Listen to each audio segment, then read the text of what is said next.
a tiny speck in one galaxy of a seemingly endless universe, and yet, at the same time, our entire world. Every day the Earth turns, turning day into night and night into day.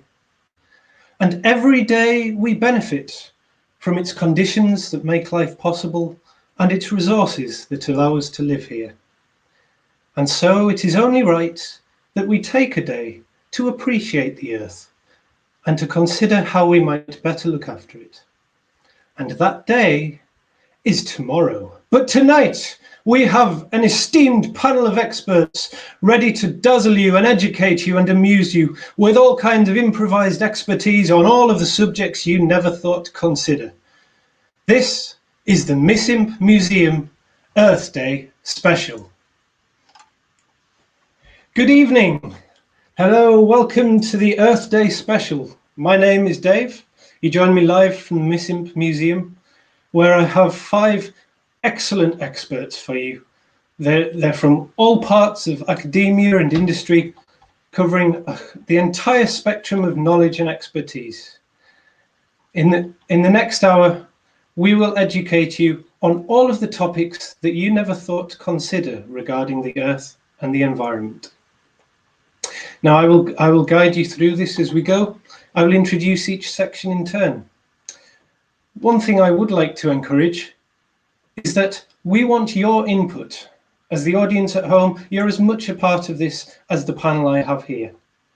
So please put your comments on the stream, whichever avenue you're using to watch us tonight. Put your comments in.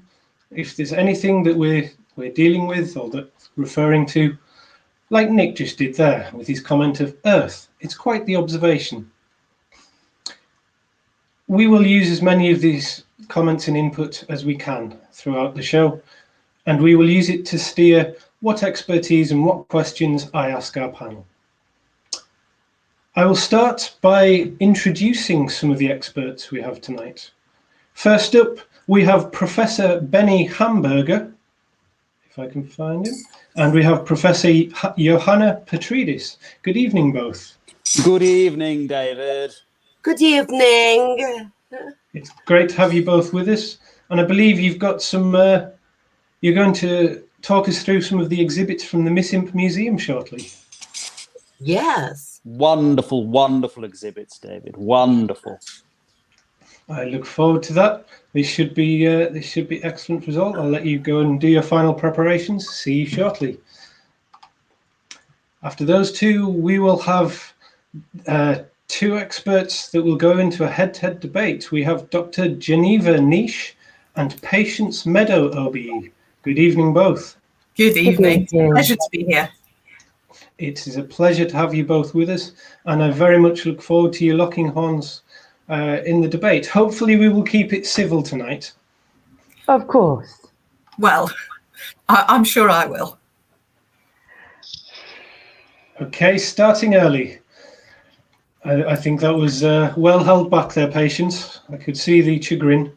But anyway, look forward to seeing you both shortly. And then, last but by no means least, we have the esteemed technologist, Dirt Shoveling. Good evening, Dirt. Hi there, Dave. It's a pleasure to be here tonight, talking to you about technology, the future, and how exactly we can make the world into a better, more ecologically and electronically fused place. How are you? I'm very well, thank you. I'm very excited to hear all about the technologies you're going to demonstrate for us, and I look forward to learning a thing or two along the way. Well, if I can promise you one thing, you will have never heard anything like what I'm going to tell you before. Yep, that's what all the reviews say. I'm very excited for it. Thank you, Dirt. So those are our experts. We're going to hear all sorts from them. Along the way, I should say that sometimes we will be asking you for the content that you would like to hear. So, for example, the topic of tonight's debate has not yet been determined. We would like suggestions from you as to which controversial topics in the world of environmentalism you would like to hear debated. We will get to that shortly, but first we bring back we welcome Professor Benny Hamburger and Professor Johanna Petridis. Good evening. Now, Good evening. Hello. let me just get the. So you've got some. So the MissImp Museum, for those who have not visited, has a section on Earth and environment. And tonight, Benny and Johanna have brought some of the exhibits from that section, and they're going to talk us through what they are and give you a bit of background on them. Okay, so if I can press the right buttons here. Should be able to bring the first one up on screen for you now. Off you go. Oh, yes. This one, this is directly connected to the earth tree. And this earth tree is like a wind tree, and it brings power to tribes, many tribes that I have visited and stayed with. And they use this along with other pieces on their wind tree, and they plant them all over near the latrines usually. And they make a good picture. We have many photos. This is a wonderful, wonderful exhibit that we have here to talk about, first of all. As you can see, it's a combination of different objects, different materials, but you can see that it is natural gold. It is gold that is produced by spinners. This is gold thread that is used to make hair pieces, wigs, sightly pieces of tonsorial pleasure for those who need it. And this is an item that, in fact, is very, very popular these days to be worn on one's ear or one's ring finger. It's always very important to do things that are representative of nature. And as you can see, this represents a pupa or some such tarantula object. And as I say, the great thing about this is that one can feel at one with the insect world when one puts something like this on one's head or one's finger, and one can remember what they were like before a lot of them died.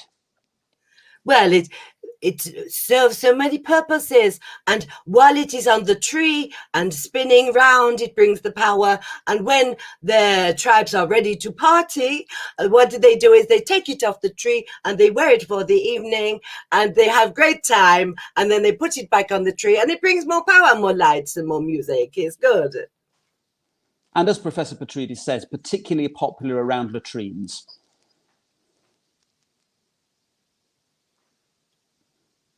I think perhaps, Professor Petridis, we could move on to the next exhibit. Now, this is extremely interesting. Now, a certain generation, of course, will remember that these were the representatives of game shows in the 1980s.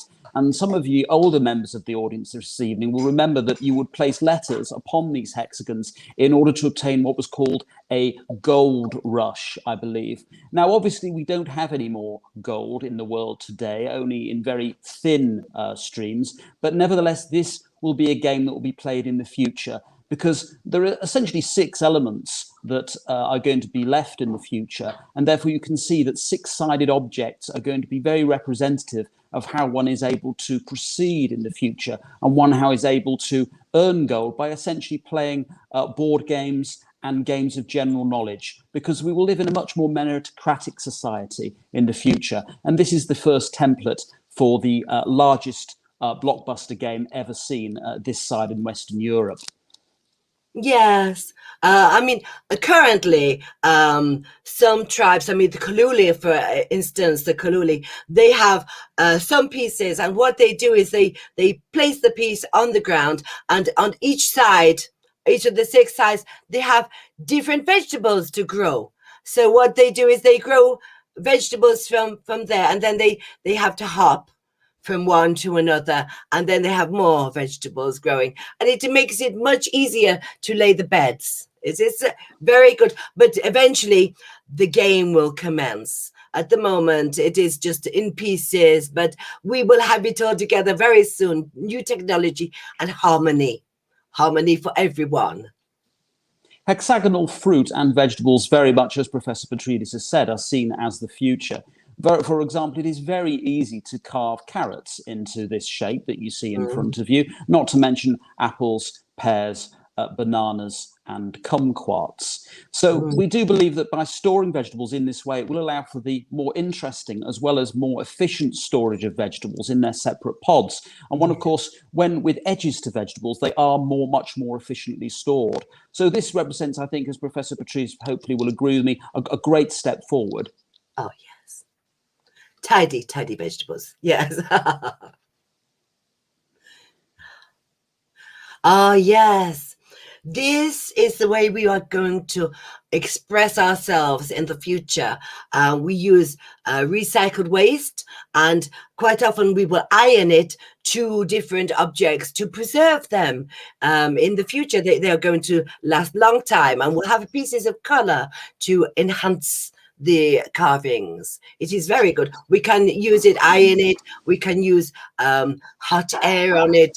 And we can even use magnifying glasses, which I have, and we use these on them, and they stick tight, and it makes recycling a whole new lump of fun. It is important, of course, that we use classical statues and constructions by the ancient Greeks and Romans, which, of course, these are classic examples of, in an environmentally friendly way.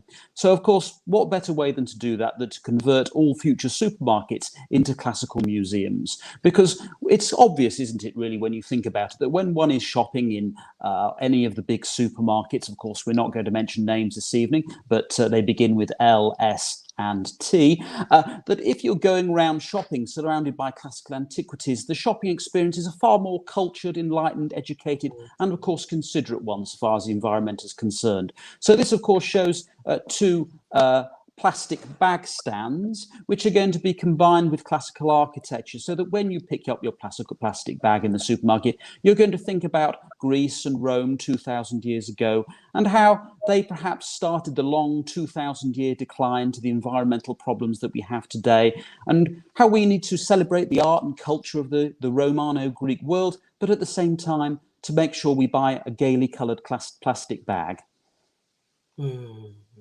Yes, it will be very good for everybody, because whatever is created now and in the past, of course, is completely preserved from this long-lasting recycled materials. So they will make sure everything is preserved. Just cover it and it will be fine. Well said, Professor, well said. Now, this is, of course, a particularly interesting exhibit. This is one of my favourites, I have to say. This shows a large polo mint. And again, we're not really in the business of advertising, but mints are going to be very important in the future. And this shows the fact that cosmetic, delicious, sugary sweets are, of course, going to have to be abolished in the future to comply with our targets, to comply with environmental necessities. So sweets in the future will become museum exhibits. We will have to celebrate these sweets as great things of the past. And of course, because we can't all have polo mints anymore, the idea is going to be that this is going to be one of the largest polo mints ever seen, and people will be able to lick it at scheduled times on Mondays, Wednesdays and Fridays, we think, obviously in the week, so that they can remember the taste of confection without enjoying it too much. Of course, there is a danger of over-licking. We all know that that can be a real problem when it comes to the sharing of sweet materials, but we're confident that ultimately people will walk away from this experience with a very pleasant and minty memory. This one was actually unearthed. They found it, they dug very deep at Bulwell Bogs, and they found it hidden there in Bulwell Bogs. And it had been used to tie up boats and ships and things. As you can see, it is attached to something, and that is what they used there because they did not know. And it preserved it very well. So yes, this is brought back for our pleasure. Polo mints have, of course, for many centuries been used as life buoys in order to both rescue people in the water, but also to give them an enjoyable taste in the mouth and give them fresh breath when they happen to be, or if they are indeed rescued. So we do hope, of course, that tradition in some form continues, but of course in a very restricted way. Yeah, the sailor's mouth smell terrible. So it is really important to have freshness. So yes, let us hope that we keep things like this going. Well, I think now perhaps, Professor Patridis, if we can move on to the next exhibit, and I know that this is particularly. Oh, I'm sorry, we've run out of exhibits. Sorry, yes. No more. I mean, there were several lined up, but unfortunately, the other experts have demanded they get some airtime tonight. So, in order to founded experts, won't you? Oh well. At least we have that. Benny, Johanna, that was excellent. Many thanks for all the expertise. Very interesting to hear that the Kaluli tribe's ancient methods around hexagonal fruit and veg are going to be useful in modern society. So, yes. That. Brilliant. Great breakthrough, David. A great breakthrough. Thank you both. See you later on for the panel Q&A. Yes. Well, that was quite something, wasn't it, ladies and gentlemen? Quite the insight to some of the exhibits in the museum there. Yes, the danger of overlicking. I think we all need to bear that in mind and be careful as we go about our business. Now then, next up, we have the head-to-head debate. So I would like from you at home now. Here at the MissImp Museum, we are not afraid to deal with the most controversial topics, the ideas that have been setting the world on fire, not literally, the ideas that people are on polar opposite opinions of. What controversial topic or subject or proposal would you like to hear debated this evening? Please put your suggestions in the comments and we'll get one of those. For now, I will introduce Dr. Geneva Niche and Patience Meadow OBE. And I'll Good just evening. put myself over there. It's great to have you both with us. Thank you. I guess while we're getting the topic, perhaps it might be useful for the audience, for those who don't know you and haven't seen your work previously, if you could just introduce yourselves briefly, please. Geneva, perhaps you could go first. Yes, of course. I am a lecturer in climate evolution. This is the way in which climate and evolution interrelate. I also have a book out called The Crab-Monkey Dichotomy, which discusses the divergent and convergent evolution of all creatures towards either a crab form or a monkey form. Excellent. Patience, please. Hello, yes, Patience Meadow. I don't like to define myself with too many titles. I see myself as a being of the earth. I am here for the earth and all things who live on her. And most notably, I'm known as starting the charity Lips for Dolphins. And I feel that really encapsulates the heart of who I am and what I do. It's trying to achieve equal opportunities for all beings.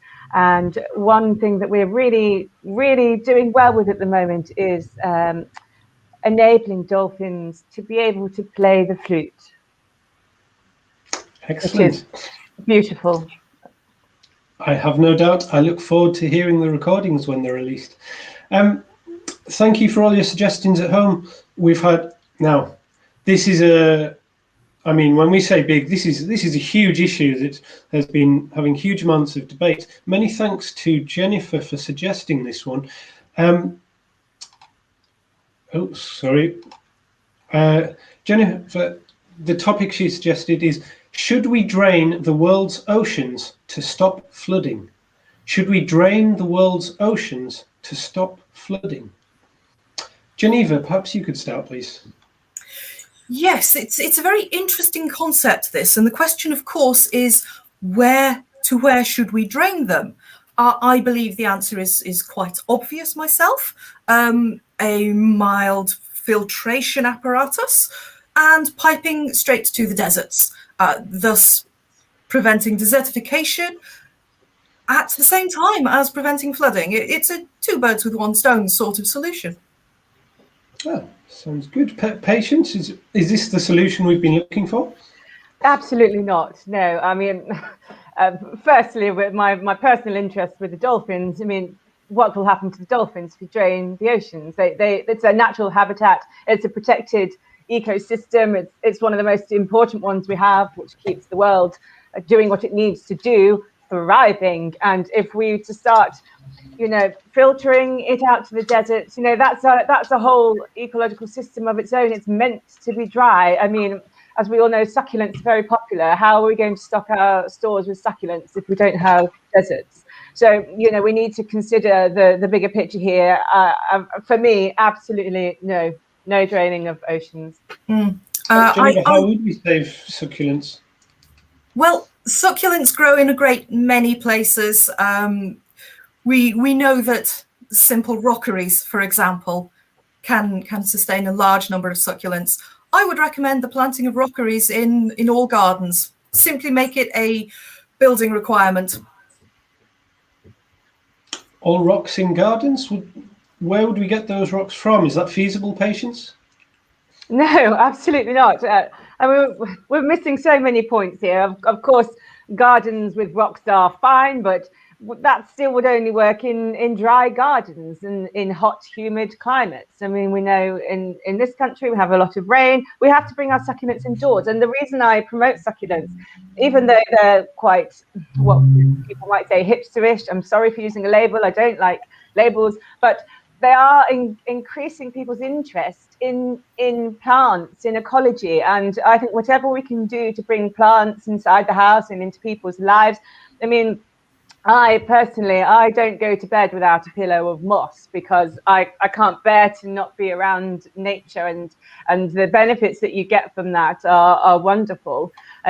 But we need to find ways for people to bring nature into their lives, not just by having a rockery with plants which aren't going to sustain. Well, once we've drained the oceans, there will, of course, be significantly more land on which humans can live. This will enable everyone to own perhaps an acre or two, in which case they can tend whichever plants they wish in their own gardens and greenhouses. Well, that might be true, but I'm not sure the bottom of an ocean is going to be even attractive to most people on the planet. I can't see many people wanting to, trundle hundreds of meters down. People don't like living on the top of a hill. They're not going to enjoy living at the bottom of an ocean floor. And of course, we're not even starting to think about the impact this is going to have on all the large marine life that we have. Where do you suggest that they go and live if we're just going to be filtering the water around the deserts? If we have more land, Geneva, would the drained oceans offer fertile areas? Would it offer areas that would enable new modern planning of civilizations and cities? Absolutely, it would. It would offer very varied land. A significant portion of the ocean floor currently has a significant amount of silt, which, as we know, is very good for creating fertile agricultural land. Some of it, however, is very rocky, which is ideal for building. There is a lot of potential there, and I would just like to address your point about the large marine life. We're not contemplating draining every drop from around the world here. We would, of course, set aside certain areas. For example, some groundworks around the Rock of Gibraltar would enable the Mediterranean to become, in and of itself, a large nature reserve.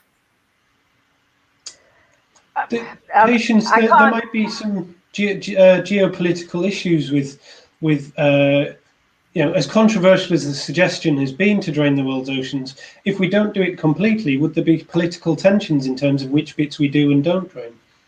Absolutely. We're already seeing tensions around this, and to suggest that some areas might be protected whereas others aren't. I mean, how could you possibly decide? Each ocean has its own set of species, whether it's cold water, warm water, and we can't. It would be awful to try and allocate a hierarchy of which animals and which ocean life are preferable to others. But perhaps that's something Geneva's comfortable with. and yet you set your own hierarchy by putting the needs of succulents beyond the needs of, for example, cacti. I don't believe so. I've made quite clear my position on believing that all life is valued and sacred and has a place for us on this planet, which is why I think we shouldn't start draining natural ecosystems. I mean, you're proposing that we use rocks to grow succulents, and then you go on to propose that we use rocks to build buildings. Yes, there are many rocks under the ocean. There are plenty of rocks for both users. And you know what also there is? Build the oceanic dams necessary for the reserves. And also, so rocks would not become a limited resource like so many of the Earth's resources currently. No, not at all. In fact, it would enable the use of a great many more rocks that are currently beyond our reach. Patience, does this open up economic benefits, markets? Is there a whole load of prosperity to be found at the bottom of the oceans? Well, I think that's what people believe, isn't it? That if we go to the bottom of the oceans, we're going to, this is where some people believe that we're going to find all the new gold reserves. But of course, there's nothing to prove that that's true. Some people are saying that that's where goldfish come from, and that's what gives them their color. But of course, it's not ethical to start cutting open goldfish just to make a nice pair of earrings, or perhaps a chain for your spectacles. If the gold is there, it is for the purpose of the goldfish. Well, it is quite the ethical maze, isn't it? That there is a significant quantity of gold that has been lost at the sea in ships that are currently wrecked and inaccessible. Once we drain the ocean, it will be a very simple operation to find, identify, and rescue quite large quantities of gold. I really can't imagine that the cost of draining the oceans will justify the amount of gold that would be found on the ships. I'm not suggesting it would. It's a simple side benefit. Well, there are differing economic forecasts on both the costs and the benefits of this proposal. Sadly, we don't have time to explore this in much more detail, but perhaps it might be useful for the audience at home if you were able to summarize your positions just in 30 seconds of the best or worst thing about it, or why it's definitely a proposal that should or shouldn't happen. But just some closing remarks, please. Geneva? Yes, of course. The most exciting thing about this proposal is that it is adventurous. It is thinking on the global scale, and it's thinking long term as well. The fossil records show us that large parts of high mountains were one day seabed. We know the world can change in this way. We've got to think on a global scale to fix the global problem. Patience, your closing remarks? It's quite simple, really. Let oceans be oceans. Let deserts be deserts. Let goldfish be goldfish. We are all unique, beautiful, and equal in our position on this planet. Let us remain as we are. Let us nurture our inner beings, our inner selves, and let us all support Lips for Dolphins. Thank you. Well, thank you both. Some excellent points made on both sides there. It's clearly a very complex issue with lots of tensions and conflict and some uneasy harmonies in the world. But I'm sure for everyone watching at home, that's been very much beneficial for their understanding, and will help them to work out their thoughts on it. So thank you very much, Geneva. Thank you very much, Patience. You're welcome. See you both shortly. Thank you. So there we are. That's one that could run and run, and I'm sure it will in the coming weeks and years. Certainly, social media is always lit up with the opposing sides. What do you think at home? Please share your thoughts with us. I believe we have a poll running where we can get a sense of how the audience is split on that particular issue. For now, though, we move on to technology. There are many technologies in the world of Earth and environmentalism, both existing and future proposals. But you and I, as lay people, we don't always know how they work. We don't always understand them. this is your chance to find out. If there is any technology at all that you would like to have explained, how does it work? How does that thing work? Please put your suggestions forward. We will use as many of them as we can. As I go over to renowned technologist Dirt Shoveling. Hi there, Dave. Thank you once again for having me on your fantastic celebration of the great Earth Mother that is Earth and our Mother. Absolutely, it's a pleasure and a privilege to have you with us. I know that you're an expert on all kinds of technology, and as the audience can see, you're ready to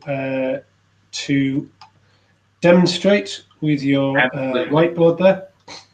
So I'll bring up the first one for you.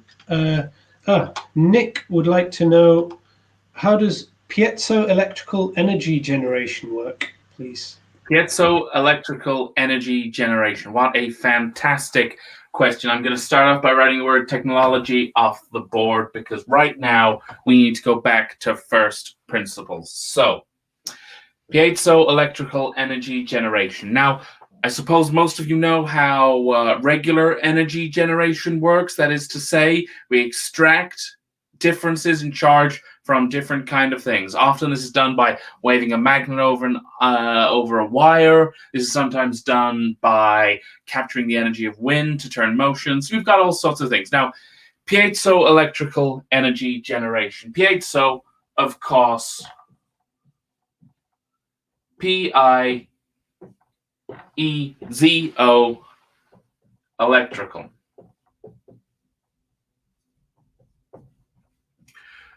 So we're going to go across to piezo first of all. Piezo electrical. Piezo is a fusion word, and it's really quite cleverly described. Okay, so if you take piezo back to its original root, you have Piezo.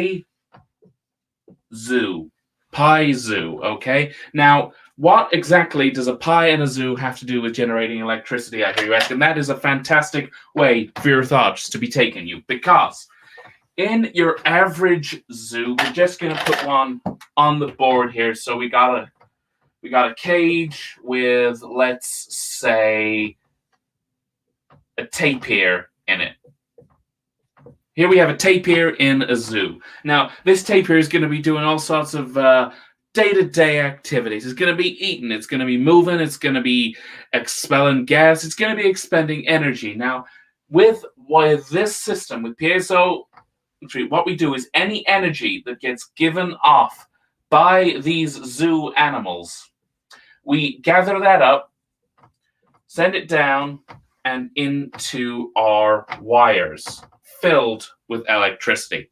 Okay, making sense so far? Now, of course, you can't just keep an animal in a zoo. That's cruel, that's unusual, and that is frankly abhorrent in the face of science and God.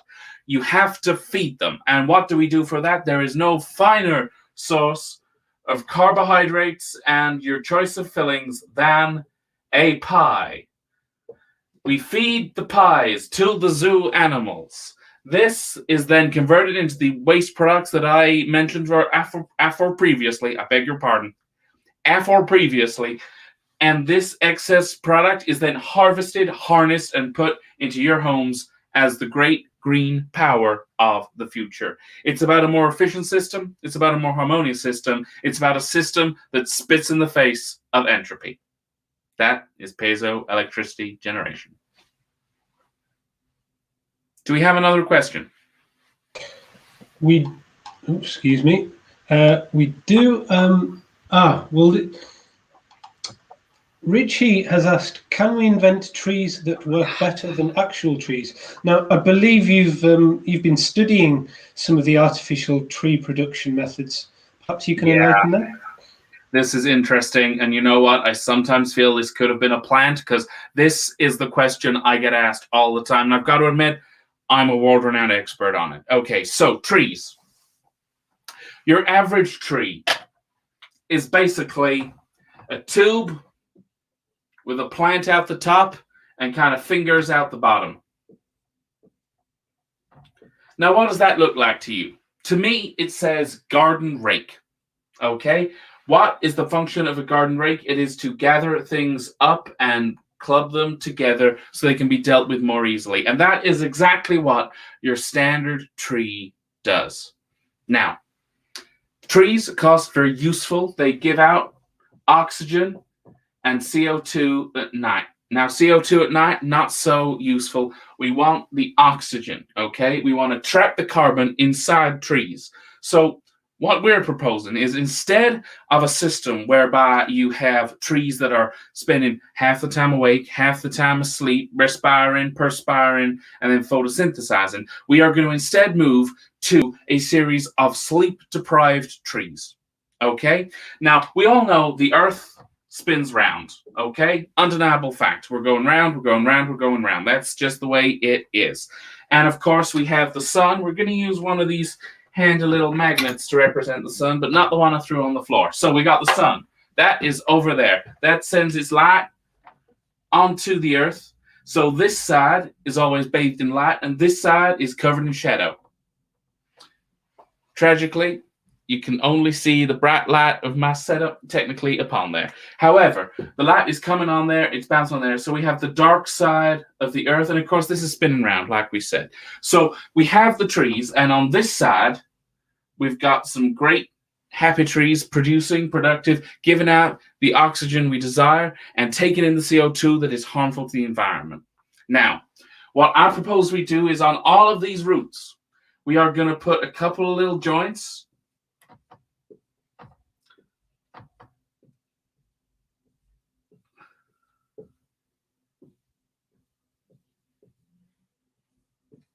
All little joints like this.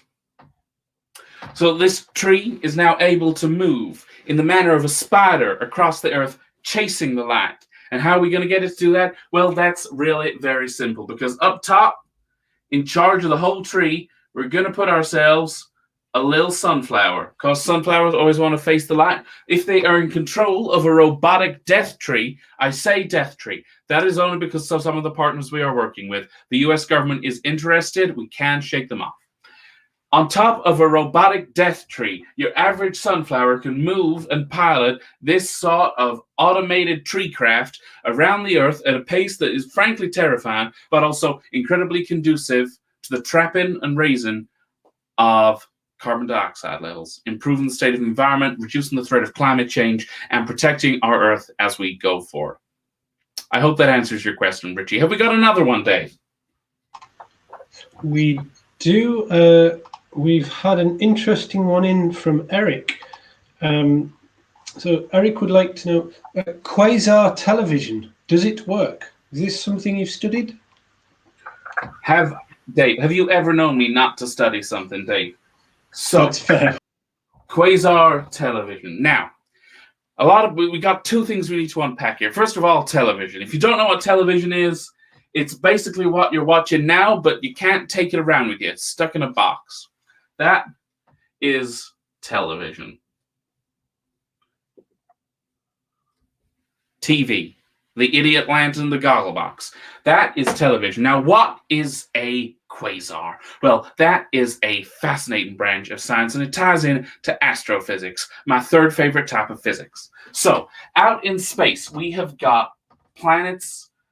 They're not always this close together, and we also have stars, okay? Stars, huge glowing balls of gas, just like this one here, that spew out great amounts of stuff. The sun ourselves is a star, and like we said, it is one of the greatest sources of power we have known to this world. So, we have stars shooting out different types of radiation. Radiation, of course, is the kind of thing that can cause both a melanoma and also get rid of the products of a melanoma. It's a fascinating thing. But with these stars spewing out these different things, radiation can be turned into signals, okay? Signals are what physics is all about. You've got things like radio waves. You've got things like ultraviolet light. You've got the entire visible spectrum. All of this is different types of radiation that has been controlled, broadcast, sent out, and put into the world. We're a noisy little rock swinging through a void, okay? Now, sometimes the noise comes at us rather than us out into space. This is what we call Quasar Vision. And this, through certain modifications that you can attach to your TV, puts on the broadcasts of space in your very own home. I'm currently following a fascinating piece of Quasar television. It's a 48-part miniseries about a group of protostars who are just trying to make it work, but they've got the everyday struggles of life, like gravity wells, like sudden swells in antimatter. It's fascinating. I've just reached episode 47, and Joanne has suddenly got this big news that she may or may not be pregnant with a neutron star. It's fascinating. You're going to love it. And if you can just get this simple modification box for your TV, you're going to get out there. They're pretty expensive at the moment. I have one because of a grant. But if we're looking the next 5-10 years, we are going to be watching Quasar television, the television of the stars. Dave, is there another question you have for me today, or is it time for me to shut up? We have time for one more quickly. An excellent question has come in. Clearly, we don't have time to go through all of this, but Sarah is asking, how many galaxies are there? Now, that's clearly you will know the exact number to that, but how can we colonize a planet in another galaxy? The brief, what's the main technology involved in colonizing another planet, please? Fantastic. That is so interesting. And we have got naysayers. We've got people who say we have doomed Earth. And I don't believe them. Have you seen the trees I was talking about earlier? We are going to be fine. However, we do have interest in getting outside of our solar system, outside of our galaxy, seeing what else is out there in the universe. Maybe say hi, definitely see who's out there. Maybe we get along. Maybe we go back, we have a bit of fun, a couple of drinks, and who knows where the evening goes. So, we have Earth. Earth over here, tiny, small, useless. Earth is in a solar system. Solar system isn't part of a galaxy. Galaxies are in part of a universe. Now that is 1, 2, 3. We have to go 3 astronomical steps to colonizing planets in other galaxies. Of course, when we're in here, we find that inside that galaxy, there is a solar system and there is another planet that has got Earth-like conditions. That is what we are looking for, okay? The entire search for colonizable planets is fascinating, and I could talk about this for about 7.5 hours, and I did on a lecture I gave at Cornell about 7.5 hours ago. But what we have here is a need to get across this. Now here, it's, you could do that in a lifetime. Here, maybe not so much. Here, this is interesting because we've got 2 options. You can either put yourself into a state of cryogenic suspension or a cryonic suspension, preserve yourself until you're there. What this basically means is you get a freezer, you get a person is in the freezer, they stay in there until they get to the place, and then you start building houses. Basically, that's how colonization works on other planets. Your second option, and this is the one I'm really behind, your second option, you build a large spaceship. We're going to have a pretty simple spaceship. It's going to be a big old square here. Now, you're going to get a generation of space travelers on some spaceship. Maybe they're going to have a fancy haircut like this. Maybe they won't. That's irrelevant. That's the future. Now, these 2, trapped on board a spaceship with very little else to do, are going to do what comes very naturally to humans, and that is procreate.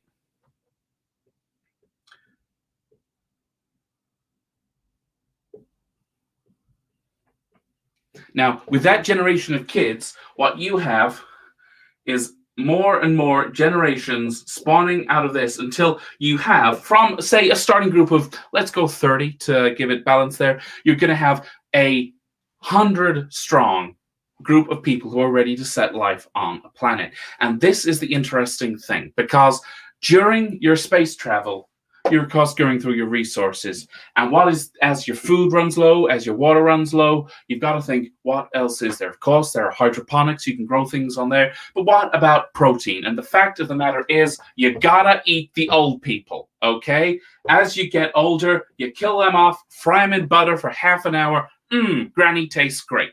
Now, by the time we then get to the planet we are getting to colonize and set up our little house on it, we then have a group of people who are completely fine with the consumption of human flesh, which makes the entire ordeal a lot simpler when it comes to resource provision. And that is my primary thought on how we're going to colonize other galaxies.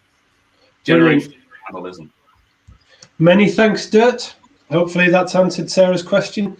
I've been seeing in the comments lots of people appreciating your explanations. They're very clear. Many thanks, Dirt. I'll let you go and get ready for the Q&A. Thank you.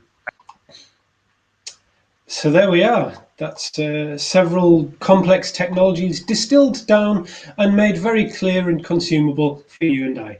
Excellent, wasn't it? Many thanks to Dirt there. Now then, in a moment, we're going to have a question and answer session with the whole panel available.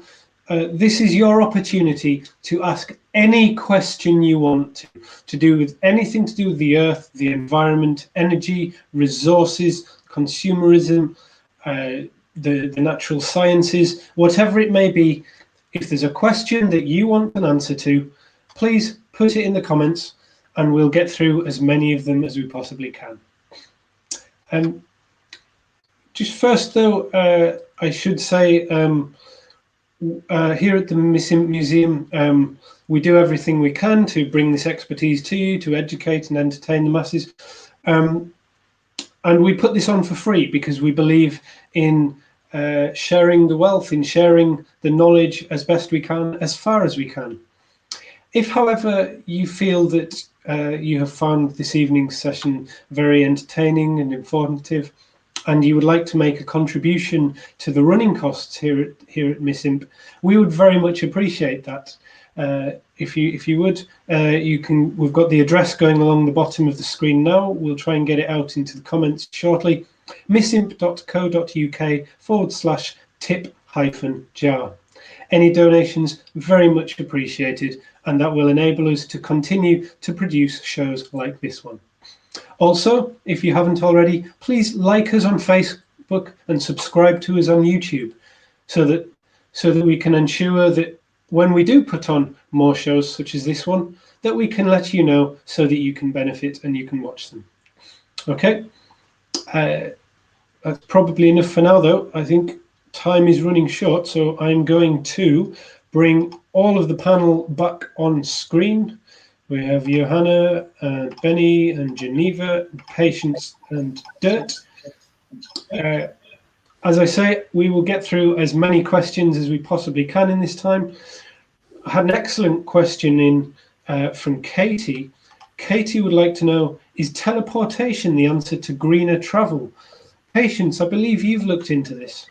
Yes, it's long been overlooked because, of course, it takes quite a higher level of thinking to achieve. Often it's thought of as, what we see on sci-fi programs where a great amount of technology is involved. But actually, it's something that you can do with the power of your mind.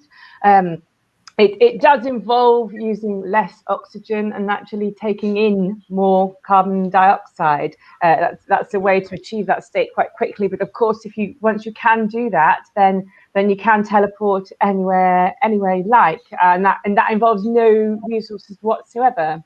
So absolutely, it is the way forward. Excellent. Benny, has this been tried previously, teleportation? Yes, I am. In fact, and I don't want to blow my own trumpet, of course. I don't want to spill too many beans this evening, David, but I have, in fact, been teleporting a little bit myself in the last few years. Small journeys, dinner, dining room to the living room to the dining room to the toilet. That's one of my favourite ones. And I do think that people think that teleportation is all about travelling long distance, when of course it isn't really. You can do very short distances if you really want to, and it's all about, as Patience has said, thinking outside the box, thinking mentally and spiritually rather than physically. I've enjoyed my best holidays through just thinking about places I'd like to go and thinking about paradise and Disney World, and I've been to all these places without actually going there. And these places are wonderful, and I think we'll all be able to travel wherever we want to go very shortly, so long as we have the right mindset. If I can bring Dirt in here. Dirt, very quickly, how far away is teleportation in terms of technological development? How soon will we see it? That is a fantastic question. Now, of course, the question with teleportation is the power of the thing that's throwing you there. You have the human mind. Human mind is basically a mess. That is the sort of thing we'll do short-range teleportation. And whilst I appreciate that Benny Hamburger and Patience Meadow have got a perspective on that, and it is perhaps a more ecological way to travel, if we want to reduce the output of our technology and the damage that can have on the environment, what we need to look at is going through piezo electricity, like I mentioned earlier. If we can harness existing off products and use that to power ways to disintegrate and reintegrate ourselves, that is how we are going to get there. In terms of widespread application of that, we're probably 3 or 4 years away. 3 or 4 years, excellent, thank you. Now, interesting question from Sarah here for Geneva. What are monkeys' favourite food since bananas are now extinct? Nuts. Nuts. It's that simple. Fair enough. Yeah. Nice and simple. There you are, Sarah. Not necessarily as straightforward. Question from Robin here. Which is the greater ecological villain, frogs or squirrels? Johanna, is this something you've looked into? Oh, yes. Incidentally, it was a dinner with the tribe of the Shushu. When I was about 25 and very young, and they did a big dinner, and there was frogs in the dinner. Obviously, this was their delicacy, and some other local vegetables. And we accidentally teleported to the seaside. It was Barbados, and only for a couple of hours. But as a whole group, it was amazing. So the frogs, we like the frogs because the frogs have got hidden powers. The squirrels, the squirrels, they get into your attic, they ruin things. Whereas the frogs, they're very good in dinner, and you can lick them as well. They're nice. Geneva, we know you're an expert on crabs and monkeys, but have you looked into frogs and squirrels and their spectrum? A little, yes. In many ways, the frog is more towards the crab end of the dichotomy, being the aquatic. Squirrels more towards the monkey's end of the scale. As to which is the greater ecological villain, well, I would say it's probably the squirrels, simply for the fact that certain varieties of frogs engage in generational cannibalism, as Dirk was talking about earlier. They've already reached that level. So, they're clearly ahead of us on certain points. Dirt, have you done something on the board?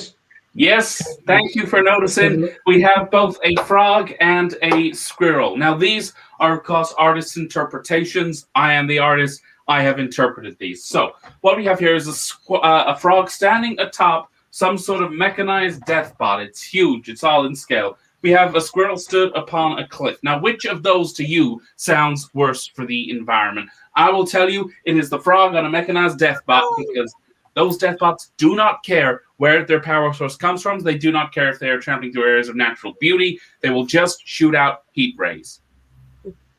For all of the benefit of generational cannibalism, the fact that they've built death robots is not going to offset that.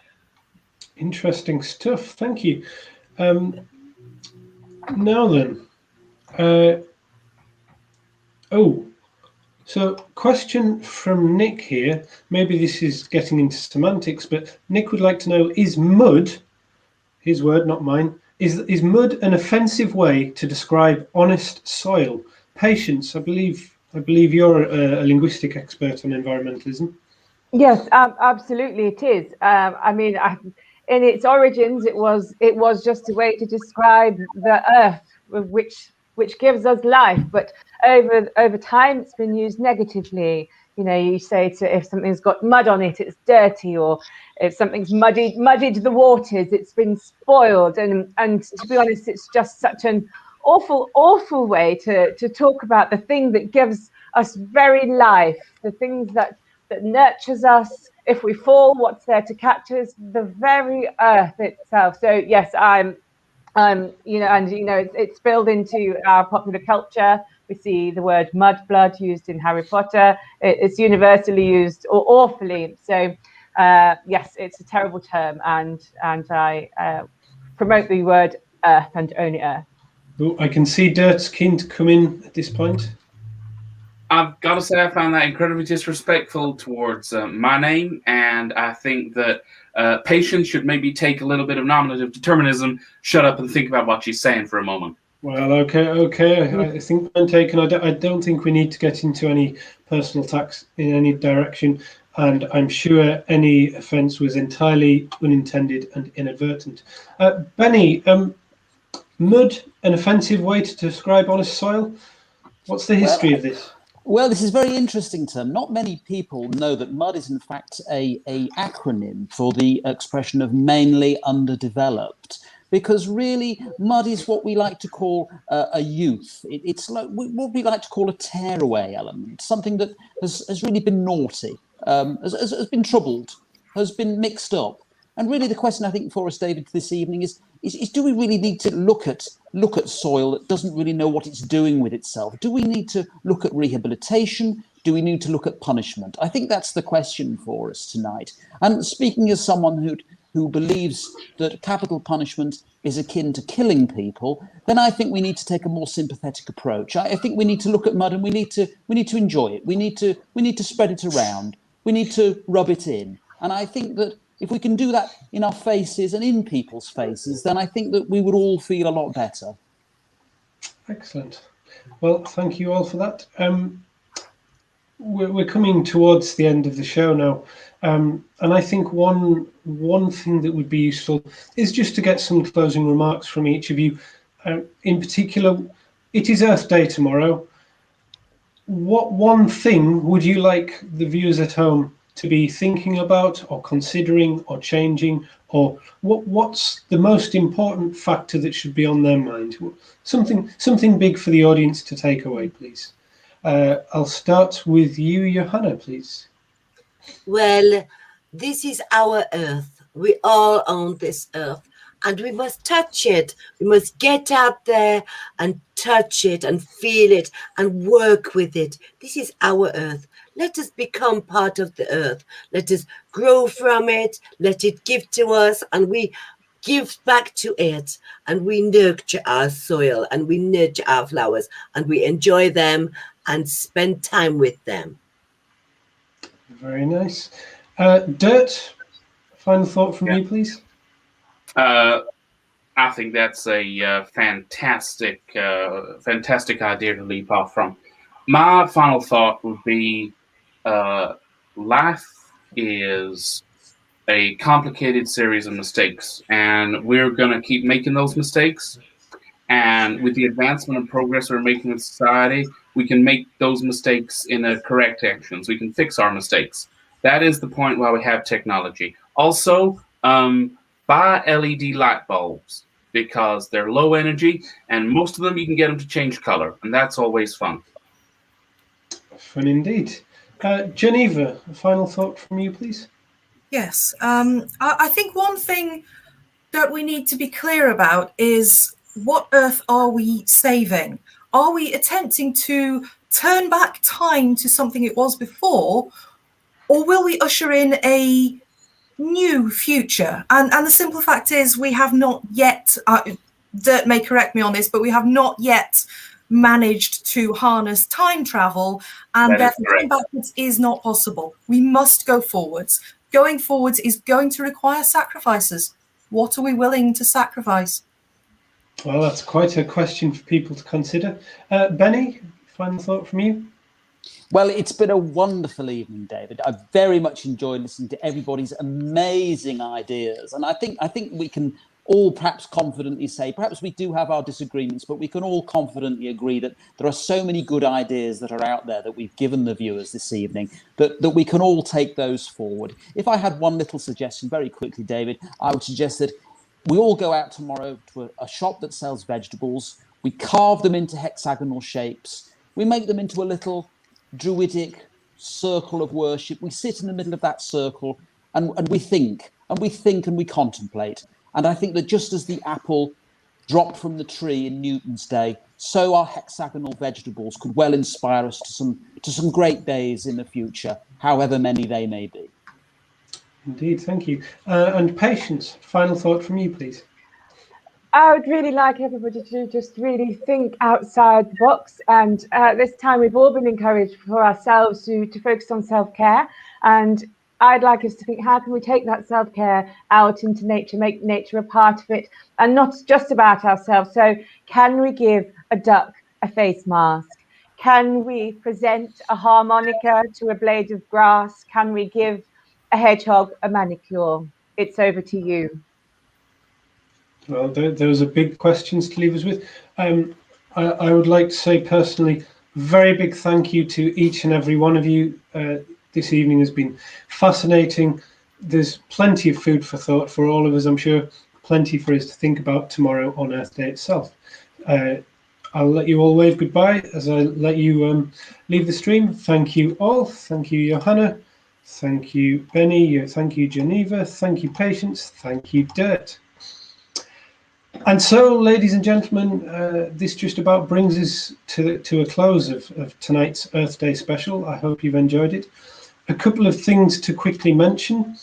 From the world of MissImp, we have more shows coming up of a somewhat different type. Tomorrow evening, you could get involved in doing some improv if you would like to. That's with Virtual Gorilla Burger tomorrow evening at 7:30. That's where we play improv games, have individual scenes. Everything is handheld and explained as we go. So if you fancy a go, please come along. Lark Lord, where the panel show where we have 5 people doing all kinds of vague tasks and then being judged extremely harshly for them. That's next on Sunday, the 25th of April. That's this Sunday, I believe. So you can get that penciled in. I think that's at 7 p.m. And then our newest show on the roster, Sunday, 16th of May, we will be having Wager Danger. Now, very new. This is where we play at home fun, where you will be able to do some light, non-financial gambling, some guessing to see how you get on. We'll have some panelists with some stakes involved, seeing who is the best at predicting what happens next in a range of videos produced by our community. Information for all 3 of those shows are available on the MissImp website and on the Facebook, and indeed all of the social media. We get the information out each way we can. We also share it on the newsletter. If you're not on the newsletter distribution list yet, please sign up for it. It's not every week, probably one a month, something like that. But for now, I think that's just about all we have time for tonight. My thanks again to all of our panelists for their great expertise and interesting explanations. My thanks to Ola, who has supported with tech support behind the scenes and made sure that the wheels keep spinning on this. But most of all, my thanks to you at home for watching. Many thanks for watching, for contributing, and I hope this has been an interesting and entertaining hour for you, and I hope you've learned something as well. So I say many thanks, and I say good night.